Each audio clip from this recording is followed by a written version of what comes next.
Right, we come on to water in this exploration of the medicine wheel with chaos as our foundation. And so it's an exploration as we go along of what that might mean. And it's there because we're in a unique position. Um, we don't have tradition, and that is a loss, but it's also a gain because it means we're free to, well, what is the essence of all these things? You have all these different ways around the world. There's something universal about them. What is it that's universal? What is the heart of it? What is it that it's getting at? And it's this connection to nature, this connection to the natural world, the softness and the care the natural world gives us. And that brings us straight into water, the south of the wheel, or rather rain. I said that water is, in a way, it's an abstraction. It's not really, but it kind of is because it's a generality, whereas rain is more specific. Yeah. You see it running down the window pane like tears, tears of sorrow and tears of joy. That's the place we're at. We're in something very personal now. We began with this bigger thing, yeah, the sun, fire, warmth, initiation, inspiration, all those sorts of qualities, new life bubbling in. Uh, and where does it go to?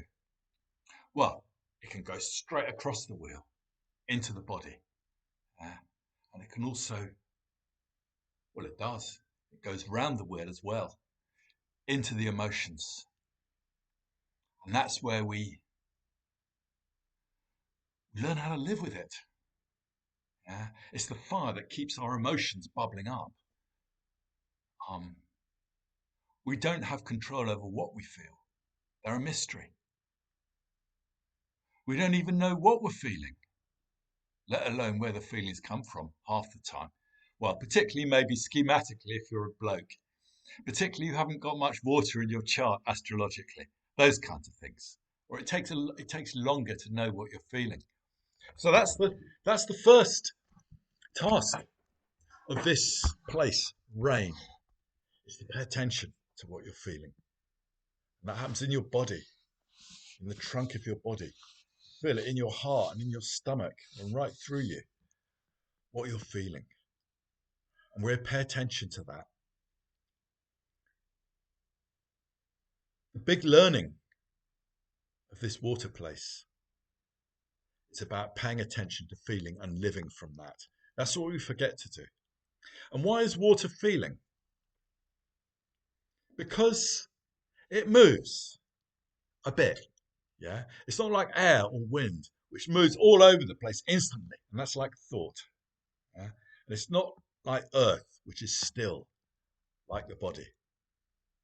Yeah? And it's not like fire either, which moves pretty fast also. It roars upwards, this soaring inspiration, but it moves and yet it's contained. It describes well these currents that go through us. So we pay attention to what we feel. We try and live from that place. And then there's the element of trust. I guess I've learned to come from trust in the way I do these videos, in the way I teach. I haven't got a notepad with it all written down. I've got a few ideas to talk from, and I just let it unfold. And there is something very traditional about this. And you are trusting in the process. Yeah. Just begin with the trust element of that.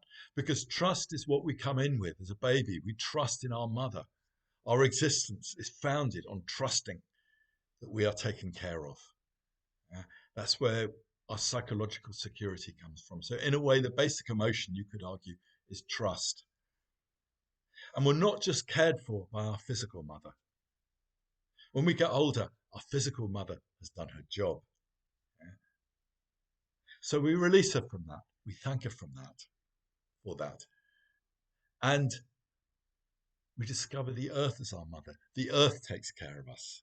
I mean, the earth is also red in tooth and claw. Yeah.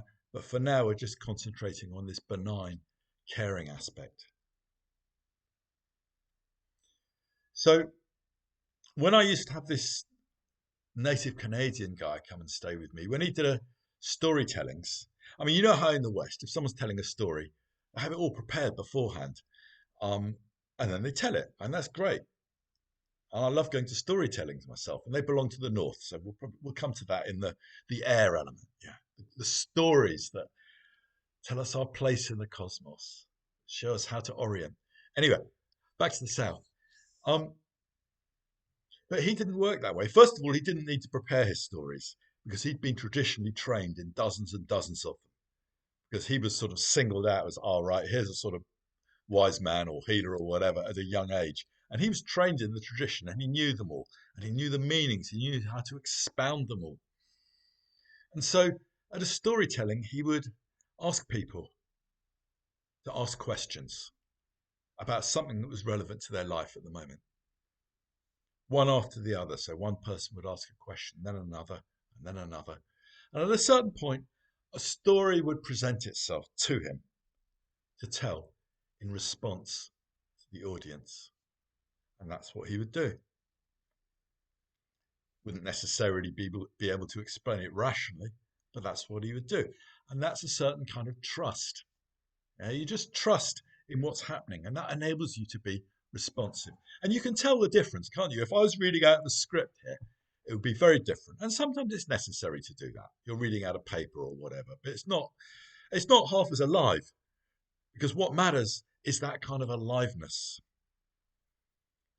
And the play plays another aspect of it, because the water place, when we just live spontaneously in feeling, that's what the child does. Children know what they want. We adults, we don't always know what we want. We can end up confused, but no, they know what they want. Yeah. And we need to go back to that. We need to keep it, not even go back to it. We need to always keep it, that playful element. I like to sometimes read children's books. Yeah. Winnie the Pooh, Alice in Wonderland, stuff like that. And it brings you back into that. But also creativity. This water place is a place of creativity, because if your creativity isn't play, it's not really the full shebang. Yeah, it's got a big bit missing. So these videos I'm doing, they're play. Yeah, I've got to enjoy them. Yeah, or I won't really communicate what I have to say. I won't communicate my being, because it's communicating my being as much as what the words I use that matters. And you get a take on it, because you see that play, it becomes joy. This is also a water place. Joy, which is different to like ordinary happiness, ordinary contentment. Yeah, when there's something you wanted and you've got it. Yeah, it's dependent on the external. You've got a happy family, you've got a good job, you've got all those things, and you're content and you're happy, and that's great and that's good when that happens. But then there's something else. There's an inner joy.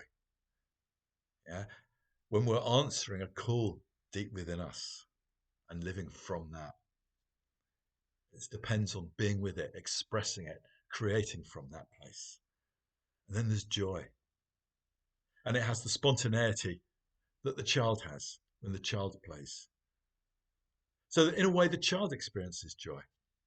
And the adult experiences joy when we remember to go back to that child place. Trust. Well, I'll continue with that one in the next one, I think. Because the child, in a way, has a naive trust. And we have a different type of trust to find. It's not a naive trust. In fact, in a way, it's a deeper trust, because it's like Job in the Bible.